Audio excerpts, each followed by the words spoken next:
profundas. Sagres Internacional com o historiador, professor de geopolítica, Norberto Salomão. Hoje está aqui nos estúdios com a gente. Pois é, Jéssica. Hoje eu resolvi fazer presencialmente. Boa tarde a todos aqueles que estão nos acompanhando. Uma satisfação sempre grande estarmos aqui para podermos refletir um pouquinho sobre o cenário internacional. Tá certo, professor. Hoje o nosso tema, então, é para falar da Ucrânia e o perigo da ameaça russa. Professor, para começar, então, aqui o nosso bate-papo, iniciar o nosso tema de hoje, queria pedir para o senhor explicar, dizer para a gente qual é essa relação histórica envolvendo a Rússia e a Ucrânia, professor. Pois é, Jéssica, todo mundo aí que está nos acompanhando. A questão da Ucrânia com a Rússia é uma questão muito antiga, né? Apesar deles falarem basicamente ali o mesmo idioma, serem considerados da mesma etnia, porque na Rússia, a Rússia é imensa, tem várias etnias, ali não. Ali é briga entre família, né? E na época do Khrushchev, na década de 50, o Khrushchev anexou a Crimeia à Ucrânia. E isso já gerou um certo descontentamento ali na região. E depois, em 1991, nós tivemos o fim da União Soviética, e aí aqueles países todos, aquelas repúblicas todas que formavam a União Soviética, foram desmembrados. De maneira que surgiu a Ucrânia. O Brasil, inclusive, foi um dos primeiros países a reconhecer em 1991. O ano passado completou 30 anos do fim da União Soviética. A Ucrânia tornou-se um país independente, mas aí com um pepino muito grande, viu, Jéssica?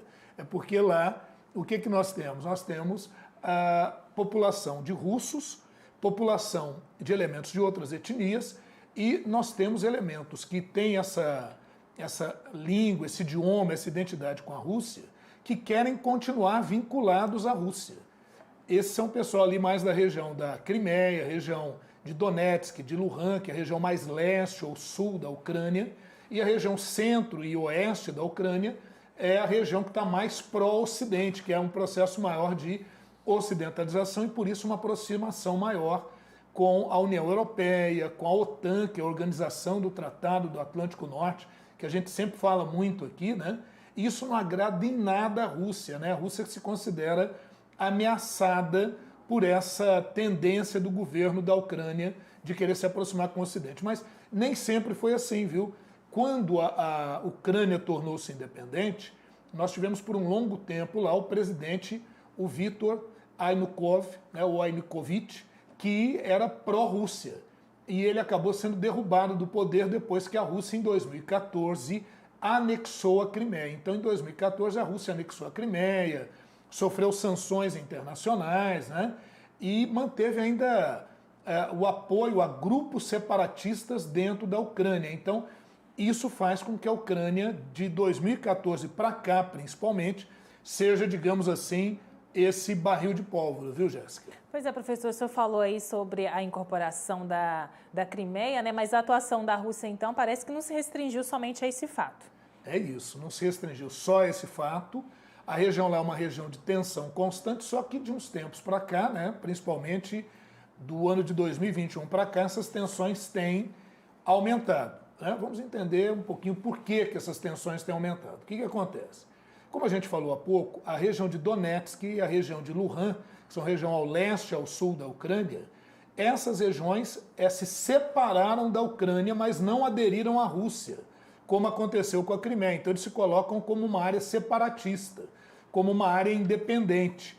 E a Rússia manda reforços para lá. Então tem tropas russas nessas regiões para dar apoio a esses separatistas aí, principalmente da região de Donetsk, aquela região aí ali ao leste da Ucrânia. Em virtude disso, desde 2015, tem grupos da OTAN, da Organização do Tratado do Atlântico Norte, que é uma liga militar liderada pelos Estados Unidos, mas que tem a Alemanha, tem Polônia, tem o Canadá, enfim, e a OTAN continua fazendo exercícios lá na Ucrânia, é uma espécie de base de apoio para o governo ucraniano. Então, a coisa se intensificou de 2021 para cá, porque a OTAN tem, ao invés de encolhido, a OTAN tem realizado um processo de expansão. A OTAN surgiu em 49, no processo de Guerra Fria, e aí muita gente pensou o seguinte, olha, com o fim da Guerra Fria, não haverá mais necessidade da OTAN. Mas não foi isso que aconteceu, não. A OTAN não só continuou, como ela tem se expandido. Como tem se expandido também o investimento na militarização da Rússia. A Rússia hoje tem se aparelhado muito para se tornar uma verdadeira potência naquela região. E a Ucrânia fica aí, digamos, como um enclave, como uma área de disputa aí nessa área.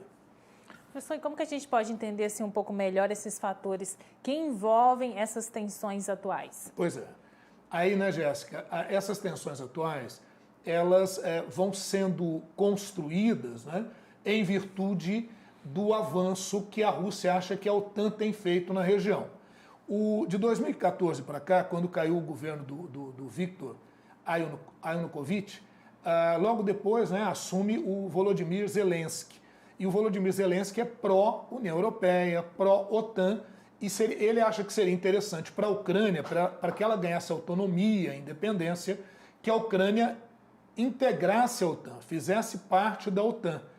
Essa pretensão da Ucrânia de se aproximar da União Europeia, de se aproximar da OTAN, não agrada em nada o Vladimir Putin, que é o governante quase que eterno, né, lá da Rússia, e a Rússia está se dizendo ameaçada. O que aconteceu? No final de 2021, a Rússia começou a colocar soldados na fronteira com a Ucrânia. Pouca coisa, viu, Jéssica? Coisa de 100 mil soldados lá na fronteira com a Ucrânia. E aí, dezembro já foi uma tensão muito grande e o secretário de Defesa da Ucrânia falou, olha, nós estamos ameaçados. Eles têm até uma projeção de que até o dia 31 de janeiro pode ocorrer um ataque da Rússia. E o problema é que foi feito agora, nessas últimas semanas, encontros. Primeiro em Genebra, depois em Bruxelas, depois em Viena, com os Estados Unidos, com representantes da OTAN, mas que não deu ou não deram em nada. Então não se chegou a um acordo.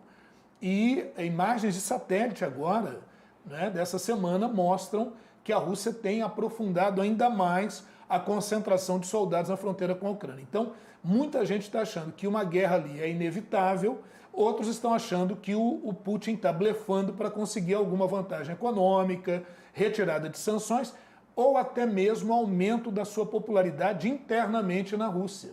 Né? Pode ser usado aí como uma jogadinha. Mas, dentro do que você me perguntou, Jéssica, quais são os elementos que levam a essa tensão? Então vamos lá, vamos por partes. Né? Primeiro, a Rússia exige que a OTAN fique afastada de países ali da sua zona de influência no leste europeu. A Rússia exige que a Ucrânia não seja admitida na OTAN. Então a admissão da Ucrânia na OTAN seria considerada pela Rússia quase como uma declaração de guerra à Rússia. Mas vamos pensar um pouquinho. Quando a Rússia adota esse tipo de postura, não é verdade que a Rússia está interferindo na soberania de um país, que é a Ucrânia? Então, essa é uma questão extremamente grave. Os Estados Unidos, a União Europeia já disseram que, caso a Rússia insista com essa pressão, ela poderá sofrer novas sanções econômicas. Então, a questão está nessa situação, muitos apostando que a qualquer momento a gente pode ter uma guerra. Eu, como historiador, fico um pouco arrepiado com tudo isso, porque vamos lembrar que a Segunda Guerra Mundial e a Primeira Guerra Mundial, elas começaram justamente ali no leste europeu. Vamos só lembrar, né? A Primeira Guerra Mundial, em 1914, com o assassinato do arquiduque da Áustria, o Franz Ferdinand, né? O Chiquinho, o Francisco Ferdinando, assassinado em 1914, eclodiu a Primeira Guerra Mundial. Isso numa visita que ele fez lá à região de Sarajevo, está lá no leste europeu.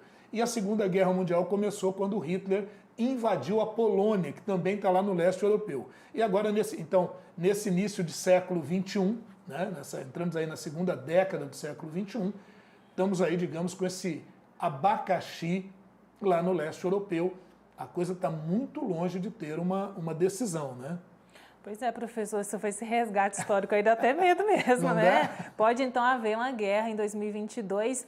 E eu queria perguntar também para o senhor, até onde o Ocidente pode ir, né, em prol da Ucrânia? Pois é, essa é uma questão grave. O presidente Joe Biden, há coisa de uns 3 dias, disse que se ocorresse uma guerra na Ucrânia, ele retiraria suas tropas. A gente está vendo que aí o discurso do Joe Biden, é um discurso para dentro, é um discurso para a população americana, que não parece nada animada para que os Estados Unidos entrem numa guerra nesse momento. Ainda mais no momento que os Estados Unidos retirou as suas tropas do Afeganistão daquela maneira que todos nós nos lembramos, né? Que deixou o caos lá no Afeganistão. Porém, né, isso foi há 3 dias, agora, ontem, o presidente Joe Biden afirmou o seguinte, olha, Depende do tamanho da invasão, se é uma pequena invasão, se é uma grande invasão, vamos ver a extensão disso. O Volodymyr Zelensky, presidente da Ucrânia, falou que não existem invasões pequenas nem grandes, não existem países pequenos nem grandes, e não existem vidas que valham mais ou que valham menos. Então já é um recado para o Biden, e ele está pedindo socorro ao Ocidente, porque sozinho a Ucrânia, apesar de ter se militarizado bastante recentemente, inclusive está vendo crise econômica muito grande, não só em função da pandemia e uma série de outros fatores, mas porque tem investido grande parte dos seus recursos na questão militar. Então, hoje, só para você ter uma ideia, Jéssica e todos que nos acompanham, a Ucrânia hoje ela constitui, na Europa, a terceira grande força militar, né? Atrás só da Rússia e da França. É o segundo maior país em extensão da Europa, atrás só da Rússia. Então, não é um lugar qualquer ali. E tem essa divisão interna. A Ucrânia é um país dividido internamente. Tem ucranianos que são pró-Rússia, tem ucranianos que são pró-Ocidente.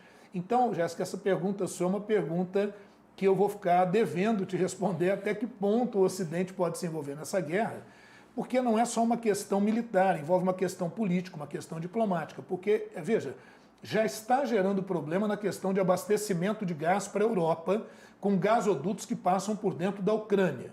Então já está gerando um problema nesse sentido. É gás russo que usa gasoduto dentro da Ucrânia. A Angela Merkel, que foi a premier da Alemanha, substituída recentemente pelo Olaf Scholz, ela já tinha um acordo com o Vladimir Putin de construir um grande gasoduto que não passasse pela Ucrânia. Então, veja, a Rússia já está trabalhando com isso de não depender do território ucraniano para passar os seus gasodutos. Mas isso leva um processo de construção que é muito grave. Então, veja que envolve uma questão econômica.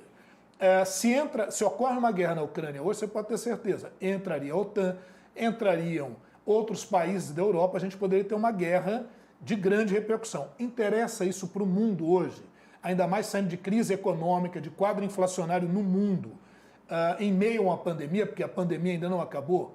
Parece que não. E veja, Jéssica, como já houve aquela invasão à Ucrânia, a anexação da Crimeia, que era da Ucrânia, à Rússia, e a coisa ficou apenas nas sanções econômicas, a gente acredita que hoje o que a Rússia pode fazer é penetrar numa ou noutra dessas regiões separatistas, manter posição ali. Ao mesmo tempo, isso acaba também fazendo com que a OTAN prossiga na região, a coisa fique meio mal parada e a Rússia mostre o que ela é capaz de fazer, né? Apresenta suas cartas.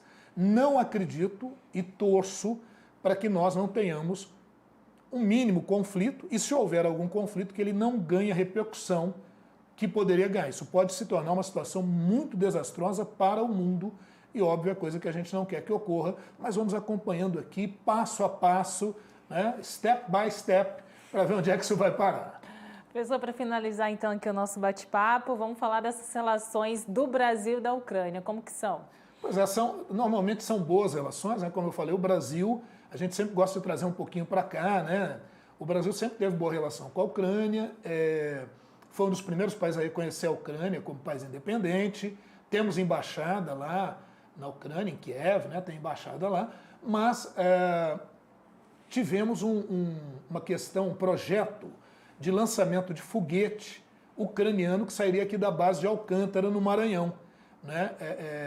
Que foi o Ciclone 4, seria o Ciclone 4. O projeto começou em 2002, mas quando a gente chegou ali em 2015, mostrou-se uma inviabilidade do projeto prosseguir. Mas já houve, inclusive, né, Jéssica, um acordo entre Brasil e Ucrânia para um lançamento de foguete para lançar satélite, para ser um lançador de satélite, mas a coisa não avançou. Em 2015 o projeto não foi à frente por uma série de fatores que vão desde o combustível, que teria propriedades tóxicas na hora que fosse projetado esse lançador, até a questão mesmo da inviabilidade econômica do projeto prosseguir, né? E a outra questão é em relação às exportações e importações do Brasil. O Brasil exporta café, exporta carne, commodities, né, para a Ucrânia, e compra da Ucrânia principalmente chapas de aço, medicamentos, produtos elétricos, fios, né, conexões, tubos, polímeros, materiais plásticos, a gente compra isso da Ucrânia também. Então há uma relação comercial com o Brasil, não é a maior de todas, né, mas há uma boa relação, sim, entre Brasil e Ucrânia. Tá certo, professor. Vamos acompanhar aí, né? Vai ter muitos desdobramentos ainda, toda essa tensão ali, essa ameaça da Rússia à Ucrânia. Professor, Muito obrigada pela participação. Espero que o senhor volte aqui sempre, Tá viu? certo, eu que te agradeço, Jéssica. Foi uma satisfação a gente estar aqui juntos, né? Quem sabe a gente vai fazendo isso mais vezes. Agradecer a todos aqueles que estiveram atentos aqui ao nosso programa, né? A nossa participação. Agradecer a todos os sistemas Sagres, como eu sempre faço, né? Todos os que trabalham aqui nas mais variadas funções, sem os quais a gente não poderia levar esse tipo de informação e nem fazer esse tipo de programa. Fiquem atentos aí no nosso podcast Sagres Internacional, nos tocadores de podcast, SoundCloud, Deezer, né? Enfim. E lembrar que o Sagres Internacional vai ao ar todo sábado às 13 horas e a repetição, o replay aí no domingo às 10 da manhã. Obrigado a todos. Até o nosso próximo encontro. Tá aí, professor Norberto Salomão. Toda quinta-feira aqui no Tom Maior tem o nosso Sagres Internacional.